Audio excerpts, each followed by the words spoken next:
Hey everybody, this is Brandon Scott with the next episode of the Fandom Pastor. Uh, Thank you for being here, really appreciate it. Hey, could you all do me a favor? If you like this, if you think there's other people that might be interested, can you share either this particular episode or the YouTube channel, the Facebook page, something like that. We do have a Facebook page. Just look up Fandom Pastor.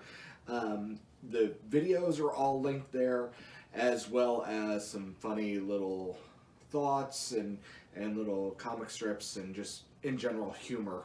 And maybe we'll go serious a few times too. But if you would just help share this out, I would really appreciate it. So, we continue our series on the sci-fi show Firefly. So far we have discussed Mal and Wash, and this week, as you may have guessed with the clue I gave, we're going to talk about Zoe. Now, as I mentioned last week, Zoe is the wife of Wash, and she's actually the second in command of the ship Serenity. She's played by Gina Torres, who she does a wonderful job. She's great.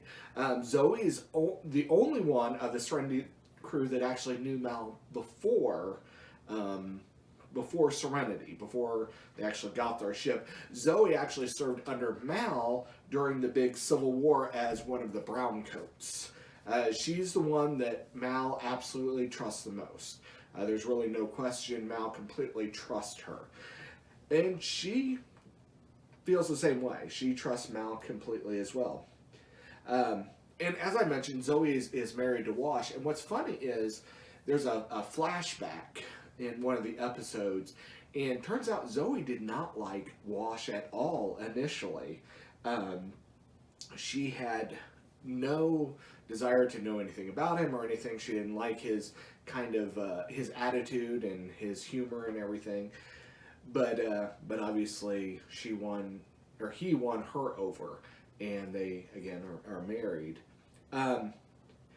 So out of all the crew on Serenity, Zoe is the toughest person there is. Not just the toughest woman. I think she's the toughest person there is, and really embodies the word strength.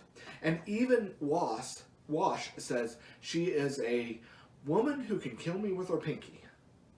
And actually linked below is kind of an interesting scene with Zoe. So here's the thing. Again, Zoe kind of embodies strength in my mind. And if you think about it, nobody brags about weakness. Nobody brags about things they can't do or the things they fail at. And we're really in a culture where independence, physical fitness, and self-sufficiency are really broadcasted. They're touted. They're encouraged. And not necessarily that those things are bad, but we try to hide all of our inadequacies, our limits. We don't share what we can't do. We want to appear competent. We want to appear strong. We want to appear capable of handling whatever comes our way. Now, as followers of God, we are called to be strong and courageous. But in the Lord, in God, we're called to be that way. We aren't trusting in our own strength, but in the strength provided by God. He gives us the strength to stay in maybe tough situations. Things that if we had our own choice, we'd probably bow out of. But yet with God, we can trust Him for strength.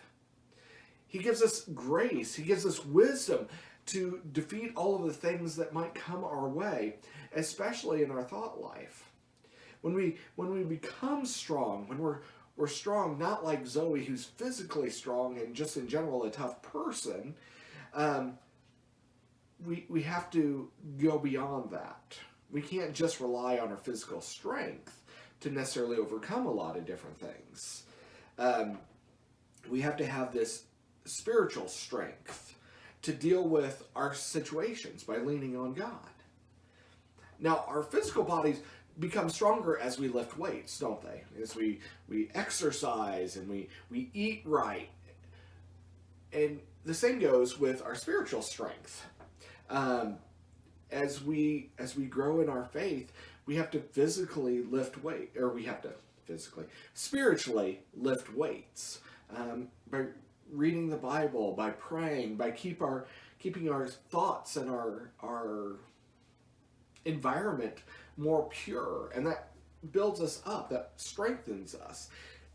And that doesn't mean that we should not connect with the world in a way, but it does mean we should strive to have a safe place where we can be.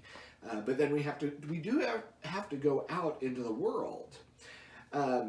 So for me, I wear a ring, and it's Psalm 27:1. The Lord is my light and my salvation.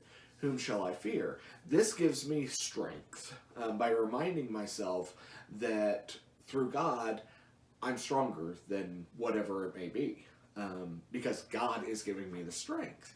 And I think that's really important, that we remember that we have to be strong in God. We have to be able to even turn to God and say, I can't do it on my own. I need your help. Where does my strength come from? My strength comes from the Lord. I mean, that's what we're talking about. We have to be strong. Now, by the same token, we do have to actually take care of our bodies as well. It is important that we take care of ourselves, but not at the cost of our spiritual strength. So I think it's important for us to be willing to actually say, I'm not strong enough. Maybe you need to say it to a good core group of friends, Christian friends, and be able to say, I'm not strong enough. I need your help. That's one of the things about the crew of Serenity. In general, they're pretty good about calling on each other to help out. Some of them struggle a little bit at it, but in general, they're incredibly strong as a group. And yet, even Zoe, who's the strongest, has to call on help. So it's really important that we take that idea of strength and we understand where it truly, truly comes from. So, we will continue our series on the show Firefly. And like I did last time, I'm going to give you a clue to the next episode. And the person we'll talk about next is considered the heart of Serenity. Thanks, and God bless.